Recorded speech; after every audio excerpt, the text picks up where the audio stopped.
Shukrani. Tutajibu haya maswali manne. Nakushukuru John wa Royal TV kwa maswali haya.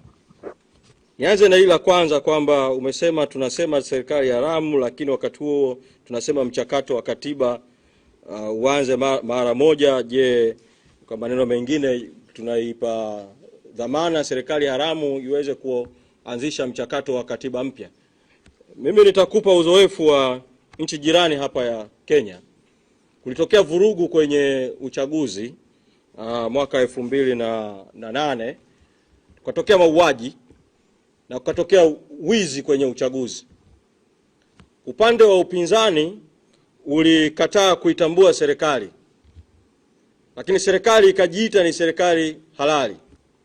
Kwa kuna mgogoro wa kisiasa Kenya, na kabla ya mgogoro huo wa kisiasa Kenya kulikuwa kumetokea mkwamo wa katiba mpya Kenya, ambapo rasimu ya katiba ilikwenda mpaka kwa wananchi wakaipigia kura ya ndio na hapana, ile kampeni ya chungwa na ndizi.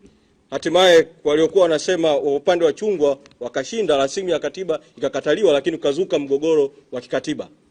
Kwa kawa na mauaji, mchakato wa katiba hujakamilishwa, serikali ambayo chama cha upinzani hakitambui kuwa serikali. Lakini yakatolewa madai kwamba mchakato wa katiba inabidi uendelee. Sasa nini kilifanyika?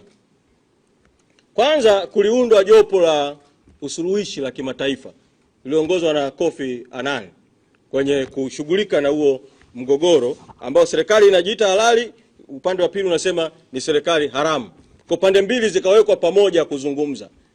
Katika mlolongo wa mambo ya mazungumzo, kwanza kukawekwa utaratibu wa kufanyika kwa uchunguzi huru juu ya mauaji na vurugu zilizofanyika Kenya, kawekwa timu kwa ajili hiyo. Pili, kukawekwa chombo kinachohusika na kutoa mapendekezo ya kitaalamu namna ya kuondoa mkwamo wa kikatiba uliokuwepo.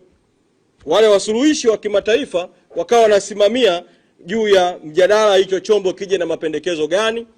Na kati ya mambo yaliyotoka kwenye mapendekezo ni kwamba pamoja na kuwa serikali haikubaliki, serikali ni haramu, kutengenezwa sheria iliyokubaliwa nje kwenye mazungumzo, ipate baraka, itakayoweka utaratibu mzima wa kukamilishwa kwa mchakato wa katiba bila mchakato huo kumilikiwa na serikali ambayo upande wa pili unaiona kama ni serikali haramu. Kwa hiyo kafanyika transitional arrangement ya kukamilisha mchakato wa katiba, na upande wa pili ukawa unaendelea katika hatua zote na msimamo ule kwamba serikali hii ni haramu, lakini wakati huo ili kutibu majeraha ya uchaguzi na kuwezesha kufanyika uchaguzi upya au kufanyika uchaguzi wa haki, kwamba kitangulie kwanza tupate mfumo huru wa kupata viongozi. Kwa hiyo nachotaka kusema ni kwamba uamuzi wetu wa kusema serikali hii ni batili, serikali hii ni haramu, hauzuii chini ya mazungumzo yenye usuluhishi wa kimataifa, chini ya kutungwa kwa sheria ambayo mswada wake utakubalika nje kabisa ya mifumo ya kibunge hilo haramu. Sheria ikatungwa kwa makubaliano ambayo yatafanya sheria hiyo iwe halali, na mchakato wa katiba ukafanyika. Mchakato wa katiba ukafanyika, na vile vile mchakato wa kurudia uchaguzi ukafanyika. Kwa haya yanawezekana. Haya yanawezekana kabisa nje ya kutumia mfumo dhalimu, nje ya kutumia mfumo usiokuwa wa haki. Kwa msimamo wetu uko pale pale kwamba hii ni serikali haramu, hii ni serikali batili, haikuchaguliwa kutokana na kura za wananchi. Umezungumza kuhusu swala la mwenyekiti Lissu kwamba yuko tayari kwa mazungumzo na kwamba sharti ni aachiwe tu.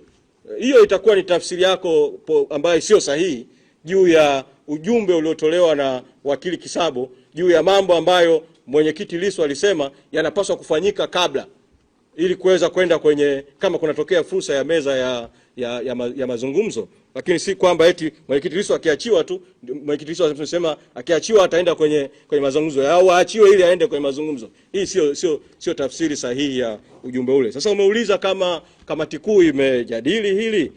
Kamati kuu ilipokea taarifa ya kina kabisa juu ya mazungumzo ya mwenyekiti Lissu na mwakilishi wa Commonwealth Chakwera, na kamati kuu inauelewa ndani kwa mapana zaidi tu ya ule ujumbe mfupi uliotolewa na wakili Kisabo juu ya mambo mbalimbali ambayo mwenyekiti Lissu ameyazungumza, na hayo ambayo ameyazungumza mwenyekiti Lissu kwa Chakwera hayana utofauti kimsingi na mambo ambayo chama tuliyazungumza kwa Chakwera. Kwa wote tunazungumza lugha moja, chama kilichoko nje ya gereza na chama kilichoko gerezani, kwa maana mwenyekiti Tundu Lissu, wote tunazungumza lugha moja juu ya kusonga mbele katika mapambano yaliyo mbele yetu, na iwapo katokea fursa ya mazungumzo juu ya nini kifanyike kwenye mazungumzo hayo. Na daima tumesema na tunasisitiza, mazungumzo yoyote lazima yahusishe usuluhishi au upatanishi wa kimataifa. Sio mazungumzo tu ambayo hayawezi kuwa na mazingira ambayo yatapata ufumbuzi unaostahili kwa taifa. Lakini pili, tumesema wakati wote kwamba mazungumzo yanapaswa kutanguliwa na kujua ukweli, na kujua ukweli itajulikana pale ambapo kutafanyika uchunguzi huru juu ya mauaji ya Oktoba 29 na matukio mengine yaliyotokea Oktoba 29. Na ndio maana tumesisitiza wakati wote juu ya haja ya kufanyika uchunguzi huru utakaohusisha watu wanaoaminika wa ndani na nje ya nchi yetu.